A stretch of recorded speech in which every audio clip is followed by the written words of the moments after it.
ঘটনার সাথে সম্পৃক্ত যারা গণহত্যাকারী তাদের এখনও যাদের গ্রেপ্তার করা যায়নি তাদের অবিলম্বে গ্রেপ্তার করে বিচারে আওতায় আনতে হবে।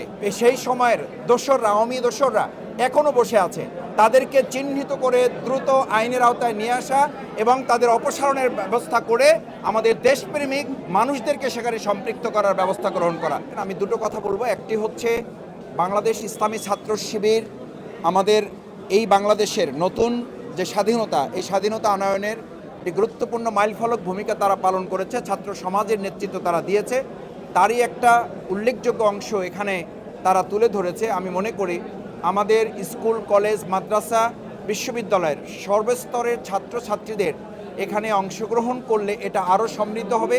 আমি অভিভাবকবৃন্দের কাছে অনুরোধ করব, আমাদের ভবিষ্যৎ বাংলাদেশকে যদি সুন্দরভাবে গড়তে হয় তাহলে আমাদের প্রাণপ্রিয় ছাত্রছাত্রীরা, বিশেষ করে যারা এই আন্দোলনের অগ্রণী ভূমিকা পালন করেছে, তরুণ সমাজ, তাদের বিনির্মাণে এই বাংলাদেশ এবং সেটার জুলাই আগস্টের যে ভূমিকা সেটা দেখার জন্য আমি তাদেরকে অনুরোধ করব। পরিবারের অভিভাবকবৃন্দ যারা আছেন, আপনারা আপনাদের সন্তানদেরকে সাথে করে এখানে আসলে আপনাদের নিজেদের পরিবারের জন্য এবং আমাদের প্রিয় মাতৃভূমি বাংলাদেশের জন্য এটা আগামী দিনে একটা মাইলফলক হবে।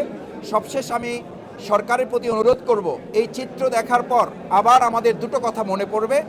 অতি দ্রুত এই ঘটনার সাথে সম্পৃক্ত যারা গণহত্যাকারী তাদের এখনও যাদের গ্রেপ্তার করা যায়নি তাদের অবিলম্বে গ্রেপ্তার করে বিচারে আওতায় আনতে হবে এবং তাদের বিচার নিশ্চিত করতে হবে। শেষ কথা হচ্ছে যে আমরা আমাদের এই প্রিয় মাতৃভূমি বাংলাদেশ বিনির্মাণে এখনও বিভিন্ন জায়গায় লক্ষ্য করছি, শিক্ষা প্রতিষ্ঠান থেকে শুরু করে সরকারের বিভিন্ন জায়গায় সেই সময়ের দোসররা, আওয়ামী দোসররা এখনও বসে আছে, তাদেরকে চিহ্নিত করে দ্রুত আইনের আওতায় নিয়ে আসা এবং তাদের অপসারণের ব্যবস্থা করে আমাদের দেশপ্রেমিক মানুষদেরকে সেখানে সম্পৃক্ত করার ব্যবস্থা গ্রহণ করা।